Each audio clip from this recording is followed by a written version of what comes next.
Everybody, strap in. I thought the AI battle was won by Nvidia, but all of a sudden, Google dropped a huge bombshell. They are apparently in talks with Meta to supply them with their own AI compute chips.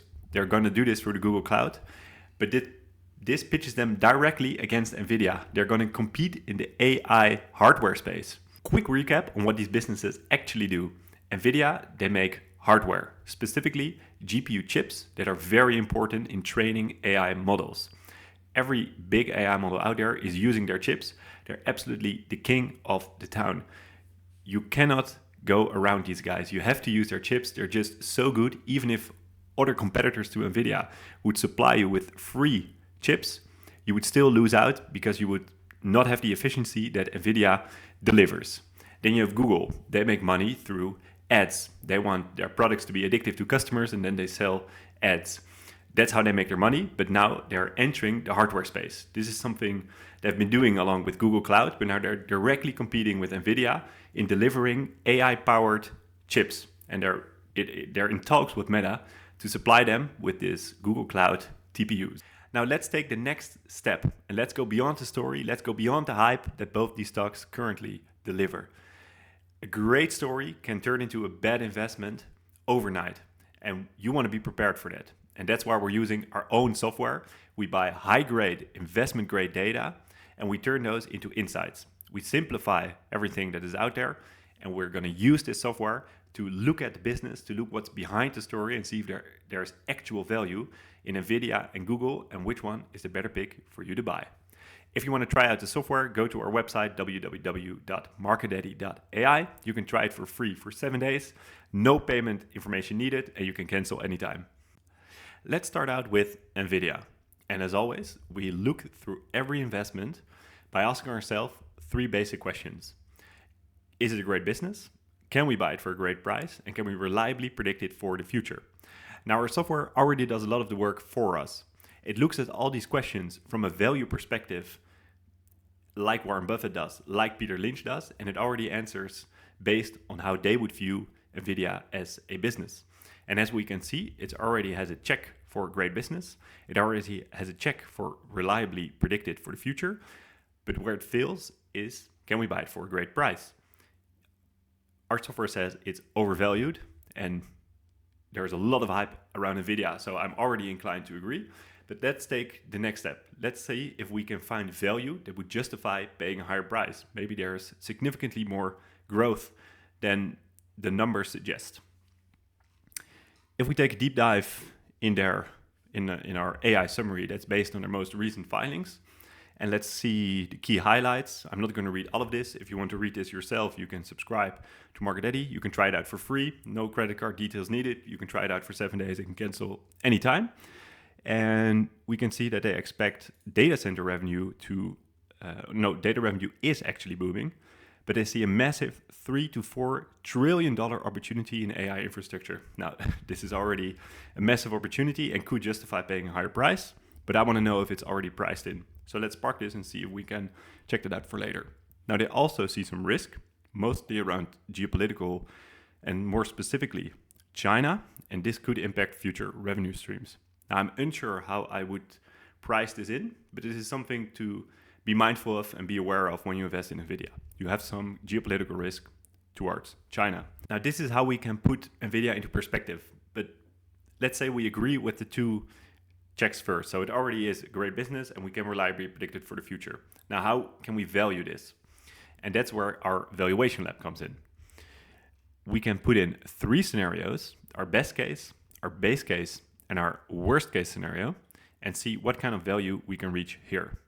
Now I'm going to start off with required return, which is the last field you need to fill in, but from my perspective, I would like to do 15. As we can see, Nvidia in the past has delivered a 251% return. I would like for it to achieve this kind of return, but that's unrealistic. We can't price that in realistically. In a best case scenario, 76% growth for the next 10 years, we're doing a 10-year analysis, seems extravagant. I'm going to limit this. Even in a great scenario, I would consider them to grow 25% year on year on year for the next 10 years. If they do that, I'm willing to pay well above market average. Now, in the base case, I still see them growing, but way less explosive. Let's put it down to 15. Then I would still be willing to pay slightly above market average. It would make it a great business.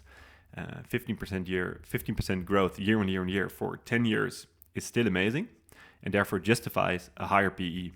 Now, once again, market average PE is 15. If they grow 15% year on year, I'm willing to pay extra. In the worst case, let's say China looms, maybe they actually have competitors, maybe the whole AI race is slowing down, then I would not be willing to pay market average. I'm going to pay below market average, and I would still want a 15% return. Now, if we run the valuation, you can see that the current price is $175, and our blended value arrives to $96, and therefore it's almost double in price than what we think it's worth. Now, your scenarios could differ. You could think that it has way more room for growth, and let's say in the best case scenario it can do 30. We would still be willing to pay 35%. Let's say this is going to do 20, and we're going to put an even higher PE on this. And the worst case isn't as bad. It grows by 15%. We're going to pay market average for it, and we'd still be looking at 15% return. Even at that point, it's fairly valued right now. There's a little downside, but you have relatively no margin of safety. It needs to deliver on all your scenarios for it to be worth at the current price. So I think it's a great business. I think you can reliably predict it for the future for a few reasons. I think everything has been said about Nvidia already, so we don't need to dive into that specific case. But from a valuation perspective, you're absolutely paying for the bright future that is being presented here. And therefore, I'm willing to wait and see where it's going to go. I don't think there's a lot more room for growth based on this valuation. Now, if they can deliver a moonshot, there could still be value there. But in my perspective, this comes at a great risk. If this never comes, you've paid fair value and you could be sitting on a dead investment for the next 10 years. It could just be flat. Now let's see how Google pairs up to this valuation and whether or not we can find something special over there. All right, Google. We want to ask the same 3 questions again. Is it a great business? According to the software, it is. So let's say we agree. Can we reliably predict it for the future? This needs work. Let's see why this is the case. And can we buy it for a great price? Again, you're paying a premium here. Now, reliably predicted for the future. What do we want to see? We want to see growth and we want to see stability. Now, first off, let's look at the stock chart. For the last year, you can see that it's gone up and then it has dipped around the beginning of 2025 and then it has been on a steady growth curve. So already we're seeing some ups and downs, but I think this is a massive curve upwards. Let's say if we extrapolate it to 5 years, again, this is a massive curve upwards. And overall, the stock is doing well. But again, here around 2022, 2023, entirety of 2022, it has been on a downwards trend. And then it has steadily gone up. Halfway through 2024, a small decline. Then beginning of 2025, a big decline. And if you would have bought in 2024, you would have been flat for the next 10 years, considering the bottom of 2025 that it reached this year. But if you would have stuck with this investment and kept buying all along the way, you would have seen a great return. Now, if you bought here in 2021, you would have obviously seen a great return. But even during a downswing of a stock, you can still make money if you're willing to stick it out and if you can find value and if you buy into a great business. If the business is doing well, like Google has shown, now they're getting into AI hardware, I think that makes them a more interesting pick because as a business, they're doing well, even if their stock is declining. You need to see those things as 2 separate entities. The stock can do terrible because of a really bad story in the news that has nothing to do with what the business is actually producing. And if you want to invest, if you want to do well in investing, you need to look beyond the story and invest in a great business. Now, does this already qualify as being able to be reliably predicted for the future? We need to take a deeper look, and we want to see more stability. Now, if we look into our own due diligence as generated by our software, again, you can read the entire paragraph here yourself, but if we focus on the 3 key takeaways, their AI products have over 300 million paid subscriptions, and that's strong user adoption, and it shows that they can monetize their AI model, which for certain AI players is still relatively unclear how they're going to make money, but Google has already proven that they can get 300 million subscribers to pay for it. Their cloud business is diversifying in revenue with multiple product lines generating $1 billion annually. That's great. And they're committed to AI innovation. Now, every business currently has AI innovation in their statements, but I think for Google, they actually have the tech and they can back it up. Now we're going to get to the valuation later. I first want to look at their revenue growth. Now from 2025 and 2024, we can see it's been growing and it's actually a very steady curve. The same with net income, very positive year-on-year change of about 36%, which is higher than the revenue growth. So they're managing to be more operationally efficient. And from every dollar they make extra, they get to keep a higher and higher percentage. Now from a business side, that's already looking amazing. Free cash flow, also steady growth upwards. Operating cash flow, steady growth upwards. Now the return on invested capital is declining, sits around 10%. Ideally, I would like to see it 15% or higher. Not great, but everything I've seen so far is still looking good. Operating margin, little up, little down. Not much growth here. Free cash flow margin, same, little up, little down. Cash to debt. They had a great cash position, and they've invested this cash heavily. And this links into their return on invested capital. They've invested at relatively meh rates of return, around 12.5%. For 2024, in 2015, they did a higher percentage. Their cash has been declining, but I would expect this to pay off in the future, and maybe with the deal with Meta for their TPUs, this is something that could pay off, and this could shoot up their return on invested capital quite quickly. Shares outstanding, they've declined their amount of shares. That's what we like to see, and their book value has risen steadily. Now, if I look at these graphs, they're almost textbook quality, going from bottom left to top right. Very predictable. I would definitely say that this is a predictable business. Now, from a stock perspective, you saw it go up and down, up and down. From a business perspective, we see it steadily increasing. And what are we willing to pay for it? Now, once again, we're going to see how it's going to turn out. We can use our own templates here. Let's say if we think it's a steady compounder, there's about a 50% downside.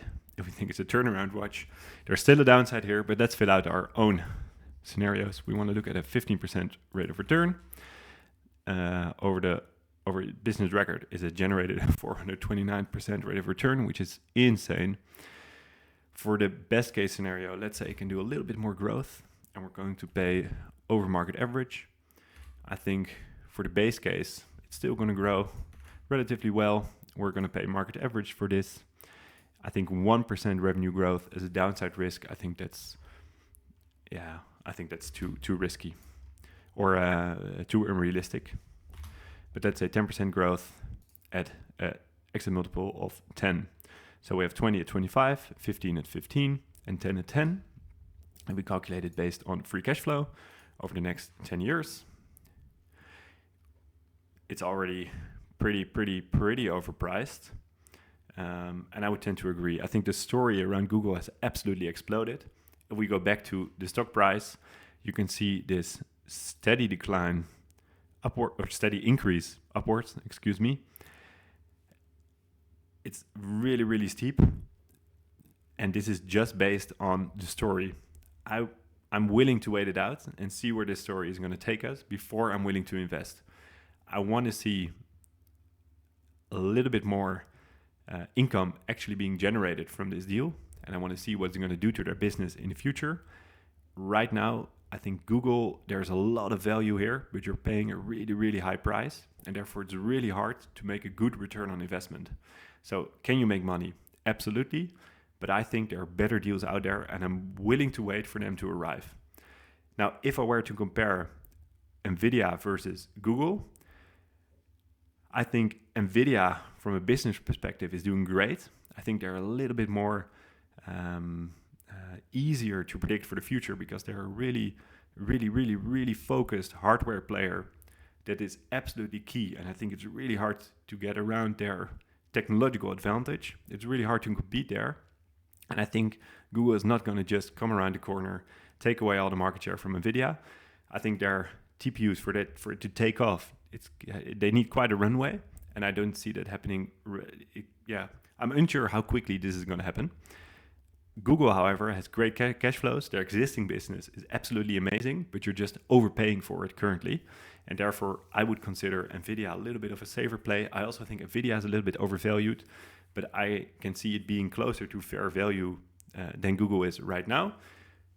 Google seems like a little bit of the riskier play. Now, our filters suggest the same. So if you were to pick one of the two, I would say Nvidia. But for my cup of tea, I'm willing to wait on both and see where the story is going to take us. And I want to see if there's any value behind the story. Remember, a great story can turn into a bad investment real quick. And you want to be ready when it comes. You want to know what you're investing in, and you want to understand the business. And this is where our software comes in. You can use it over at www.MarketDaddy.ai. Again, you can try it out for free for 7 days. No payment information needed. You can cancel anytime. We believe you will like it, and we want you coming back. Now, if you want to see more in-depth analysis, be sure to like and subscribe to our YouTube channel, and we'll see you in the next one. Thank you for watching, and bye-bye.